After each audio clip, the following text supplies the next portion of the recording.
પ્રકૃતિએ નર નારીમાં એટલા અંતર નથી બનાવ્યા જેટલા સમાજે બનાવ્યા છે.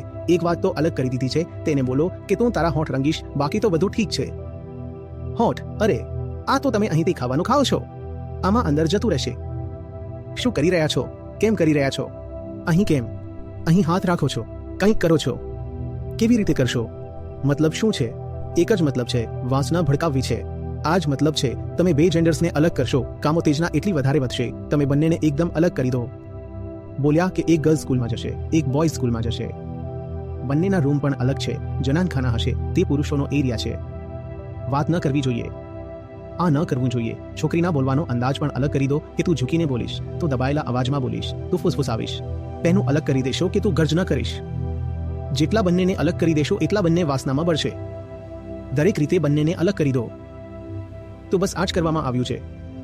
આ આખી ગોઠવણ જ એટલા માટે છે જેથી તમે વાસનામાં ડૂબી જાઓ અને જ્યારે વાસના ભડકે ત્યારે બોલ્યા કે જોયું સ્ત્રી પુરુષ સંગત કરી રહ્યા હતા એટલે તો વ્યભિચાર થઈ ગયો. આમને હજુ વધુ અલગ અલગ કરો. તમે તેમને જેટલા વધુ અલગ કરશો, વાસના એટલી વધુ ભડકશે. ભાઈ, જીવી લેવા દો સાથે, ખાઈ પી લેવા દો, રમી લેવા દો. કેમ આટલો ડર લાગે છે કે આ તો બિલકુલ વ્યભિચાર જ કરશે? નહીં કરે.